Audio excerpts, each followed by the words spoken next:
For every patient, it's when he see a radiological picture with a tumor, apple-sized tumor in the middle of his brain, it's very difficult to believe for him that it is his picture and it's his tumor, and all he has is just noise in his ear or some blaring in his right eye.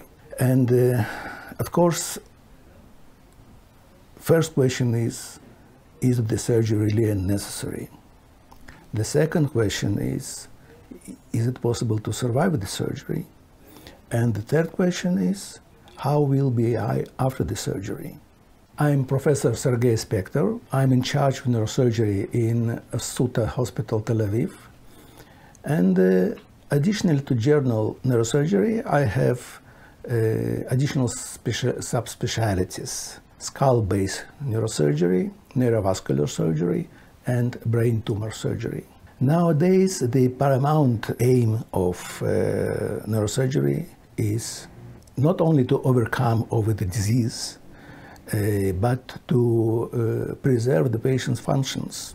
So the modern standard of neurosurgery is to keep the patient functioning or working, and to provide the possibility for the patient to come back to normal life and to his work after some period of recovery, after difficult surgeries. We have the possibility to preserve the patient functioning with a good quality of life. How is it achieved? We don't have to chase after the entire tumor nowadays, if it is not possible. Of course, if it is possible, we prefer to remove all the tumor, but if it involves vital structures, penetrate the brainstem, involves very important nerves or vessels, and the damage to the structure will cause the damage of the patient and ruin his life, we have the second line of treatment, which is called radiosurgery. And now we know very well the possibilities and limitations of radiosurgery. Why do we call it radiosurgery?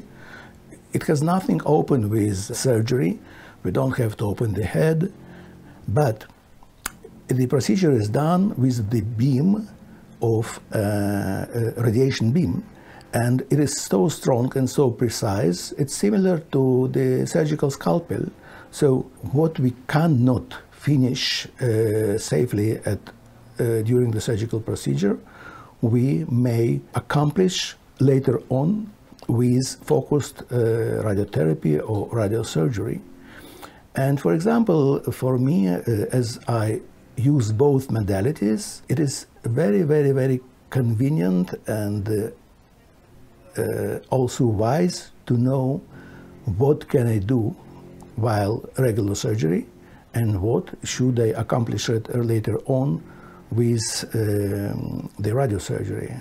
Nowadays, we have excellent superior microscopes, but traditional neurosurgery demanded opening of the head. So we have to make an incision and to open the skull and to get to the brain and to remove the tumor of the brain. If we are talking about skull-based tumors, so we have to elevate the brain and to go in between skull base and the brain. We have very special, sophisticated skull-based approaches because we don't want to go through the brain and we don't go through the eyes or ears. We have special corridors, and it's very, very sophisticated approaches. You have mastered them in special anatomical laboratories. But additional to traditional neurosurgical approaches, there is a relatively new trend, endoscopic skull-based surgery, because to the same area we can get